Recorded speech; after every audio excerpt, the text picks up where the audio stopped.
Bien, un cordial saludo a todos. En este caso vamos a ver el tema que son espacios vectoriales, espacios y subespacios vectoriales. ¿Qué es un espacio vectorial? Se dice que un espacio vectorial viene siendo como, por ejemplo, el conjunto de los números reales. Ese sería un espacio vectorial. ¿Por qué es un espacio vectorial? Porque cumple con estos 10 axiomas que se encuentran aquí, los que vemos aquí, cumplen esos axiomas, que vienen siendo, por ejemplo, que la suma de, dado dos vectores, u y v, si hacemos la suma de ellos, pues va a estar dentro del espacio vectorial, es decir, me daría un valor que está dentro de los números reales. Pues por eso cumpliría que la suma de dos vectores o dos valores estaría dentro del espacio vectorial. Es decir, por ejemplo, ¿a qué se refiere eso? A que, por ejemplo, si u vale 5 y v vale 3, 5 más 3, pues me da 8. Entonces el 8 es parte de los números reales, así como el 5 y el 3. Entonces, son parte del espacio vectorial, o está dentro del mismo conjunto, por decirlo así. Por ejemplo, el otro axioma sería que u más v, o sea, si yo tengo dos valores, pues la suma de ellos también me da la suma. Es decir, por ejemplo, aquí si decíamos si u vale 5 y v vale 3, 5 más 3, pues es lo mismo que 3 más 5. Entonces se cumple también. Y otro sería, por ejemplo, de que u más v, o sea, si yo tengo 5 más 3 y más otro valor, digamos más 1, ¿sí?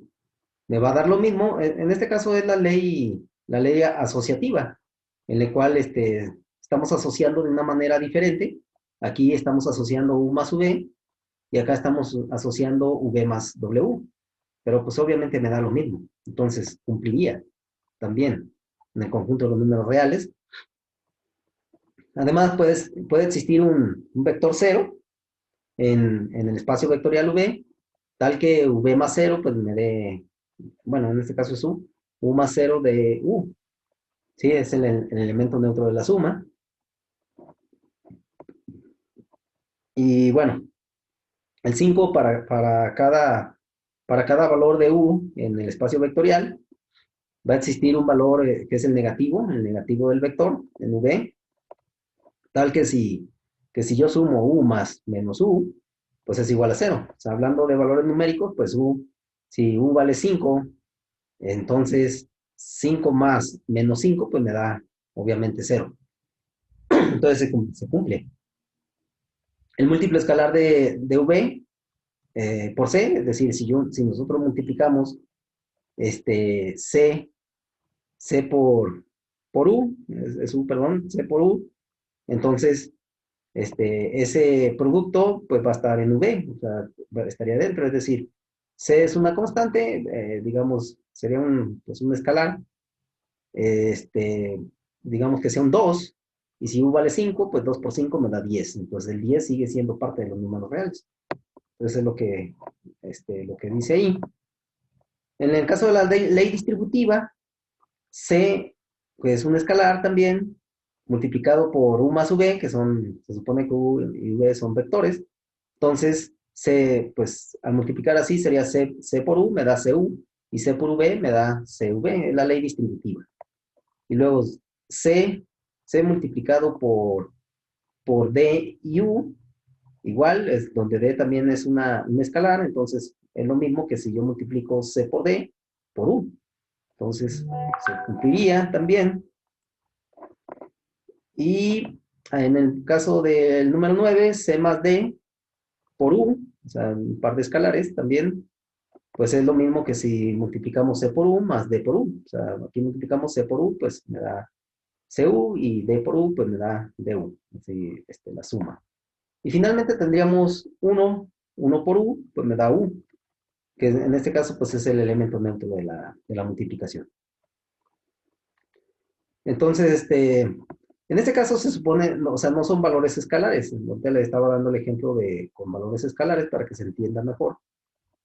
U y V son vectores, ¿sí? Van a ser vectores. Vamos a estar manejando aquí lo que son un poco de vectores. ¿Qué viene siendo un vector? Un vector es una cantidad que tiene magnitud, dirección y sentido. Eso es lo que es un vector. Entonces, por ejemplo, si nosotros lanzamos una bala de cañón, eh, pues con un cañón precisamente, pues esa bala va a salir disparada del cañón a cierta velocidad, con un cierto ángulo y con cierto sentido. Es decir, por ejemplo, ¿cuál sería la magnitud del lanzamiento de esa bala de cañón?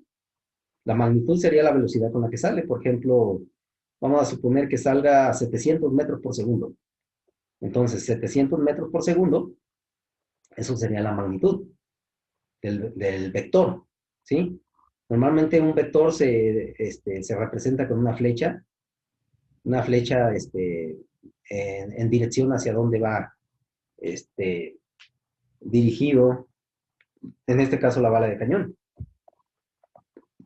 ¿Y, ¿Y cuál sería la dirección? ¿Cuál sería la dirección de esa bala de cañón?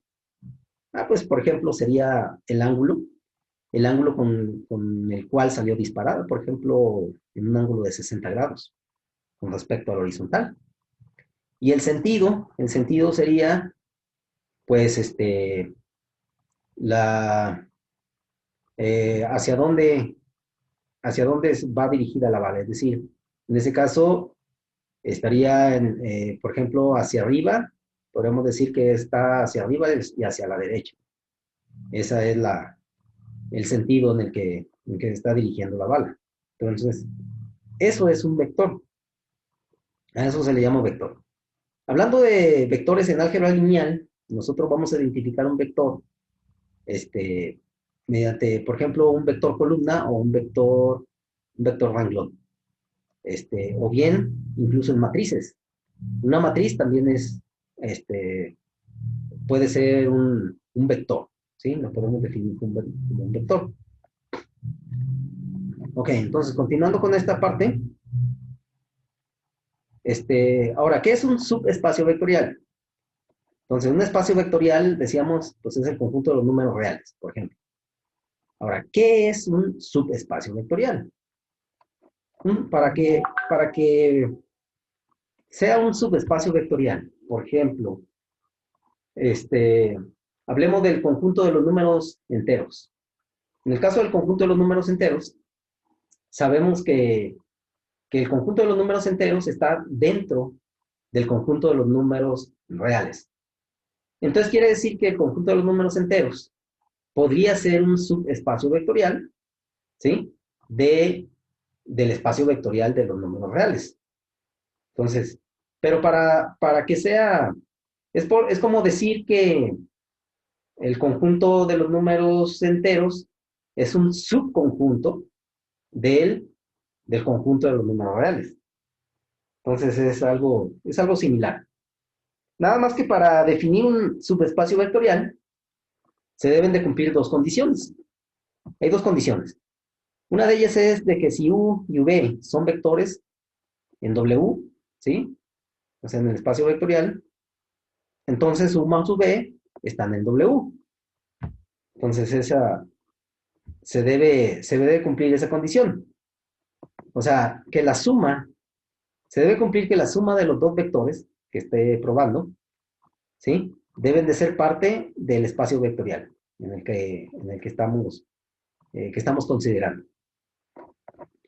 Y otro para saber si es un subespacio vectorial, la segunda condición es de que si un vector lo multiplicamos por un escalar K, aquí lo tenemos, K por U, ese producto, K por U, debe estar en el espacio vectorial, W. Si se cumplen esas dos condiciones, entonces va a ser un espacio vectorial. Si no, si esas dos condiciones no se cumplen, entonces no va a ser un espacio vectorial, ¿sí? Con una de ellas que no se cumpla, con eso decimos que que no es un subespacio vectorial. Ahorita en el próximo video vamos a ver algunos ejemplos en los cuales va a quedar más claro esta situación. Gracias.